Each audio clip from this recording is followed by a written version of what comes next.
आज की कहानी पहले से भी ज्यादा खतरनाक है, क्योंकि ये कहानी है जन्म से पहले मौत की और मौत के बाद जन्म लेने वाले एक साए की। डर एक्सप्रेस में आपका फिर से स्वागत है, जहाँ कहानियां नहीं दहशतें सुनाई जाती हैं। कहते हैं काला जादू हमेशा बदले में कुछ लेता है, लेकिन अगर कोई औरत अपनी कोख में पल रहे बच्चे के साथ उस काले जादू का हिस्सा बन जाए तो क्या पैदा होता है, एक इंसान या कुछ और? चलिए शुरू करते हैं। घड़ी में रात के 3:08 थे। वही समय जिसे गांव वाले गर्भ मुहूर्त कहते थे। हर गर्भवती महिला इस वक्त घर से बाहर निकलने से डरती थी, क्योंकि मान्यता थी कि यही वह घड़ी है जब अजन्मे बच्चों की आत्माएं भटकती हैं किसी शरीर में लौटने के लिए। लेकिन आज रात शैली अकेली थी।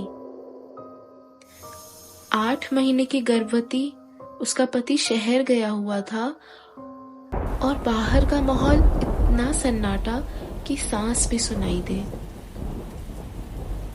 बस एक आवाज, हल्की, कहीं बहुत दूर से आती हुई, लाओ, मुझे लाओ। शैली के शरीर में ठंड की एक झटकेदार लहर दौड़ गई। उसके घर के पीछे एक जर्जर हवेली थी जो सालों से खाली पड़ी थी, लेकिन गांव वालों का कहना था कि खाली केवल दिखती है, क्योंकि उसी हवेली में कभी आत्मा प्रास नाम की काला जादू की विधि की जाती थी, जहां गर्भवती महिलाओं के आसपास मौजूद अजन्मी आत्माओं को खींचकर उनके गर्भ में बंद कर दिया जाता था, जिससे जन्म लेने वाला बच्चा नहीं बल्कि किसी मरी हुई आत्मा का पुनर्जन्म बन जाता था। शैली ने कभी इस पर विश्वास नहीं किया था, पर आज हवेली की टूटी खिड़कियां एक साथ ठक ठक ठक ठक की आवाजें निकालने लगी, जैसे कोई भीतर से बाहर निकलने की कोशिश कर रहा हो। शैली अपने पेट पर हाथ रखे बैठी थी। अचानक बच्चा अजीब तरह से मुड़ने लगा, ऐसे जैसे कोई करहाता, गुस्से से तड़पता और बाहर निकलने के लिए धक्का दे रहा हो। उसकी आंखों में आंसू आ गए और उसी क्षण कमरे के कोने से एक परछाई उभरी। लंबी, टूटी हुई गर्दन, चलते हुए कोई आवाज नहीं, बस उसके शरीर से आती ठंडी हवा। पर इसकी सबसे डरावनी चीज थी उसका लटकता हुआ काला झूला, जिसमें कोई बच्चा नहीं था, बस खाली फटा हुआ कपड़ा। उस परछाई की आवाज फटी हुई थी, तेरा नहीं, मेरा बच्चा था, मैं उसे लेने आई हूं। शैली का दिल जम गया। परछाई ने हवा में एक काला गोला खींचा, जैसे धुआं मुड़कर किसी अदृश्य चक्र में बदल रहा हो। उस चक्र के अंदर से एक आवाज आई, माँ, मुझे वापस दे दो। शैली चीख पड़ी। यह आवाज बिल्कुल उसी बच्ची की थी जिसका गर्भपात उसे 2 साल पहले करवाना पड़ा था। वो आवाज दोहराती रही, माँ, वापस दे दो, मुझे तुम्हारी गर्भ चाहिए, इस बार मैं पूरा जन्म लूंगा। चक्र चमकने लगा, हवा भारी हो गई और कमरे की हर चीज जैसे दीवारों से उठकर चक्र की ओर खींचने लगी। शैली का शरीर भी। परछाई उसकी ओर बढ़ी।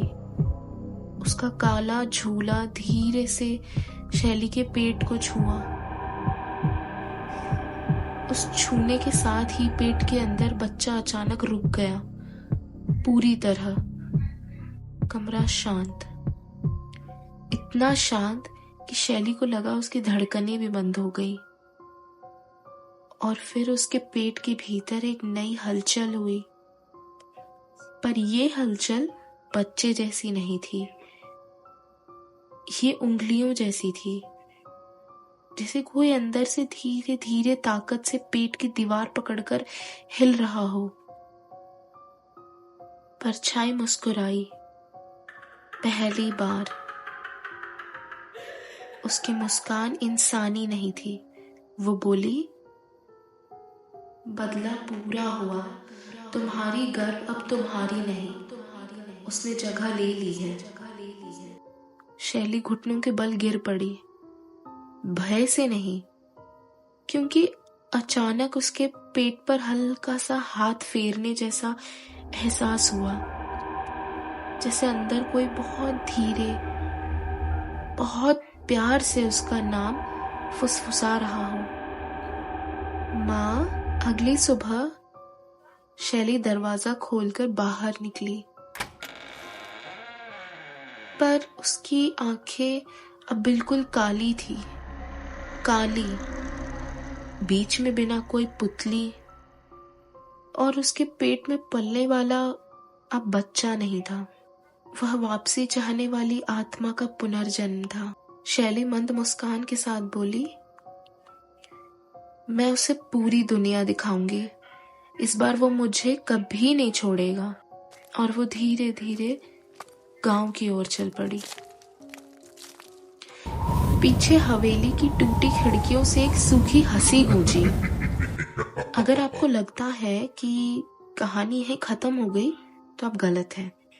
उस रात के बाद वो औरत कभी मिली ही नहीं, और जो उसका बच्चा था वो भी इंसानों की दुनिया में पैदा नहीं हुआ।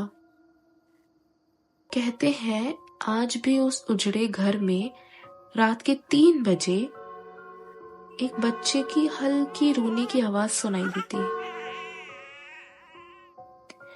रोना जो किसी नवजात का नहीं, बल्कि किसी परछाई का लगता है।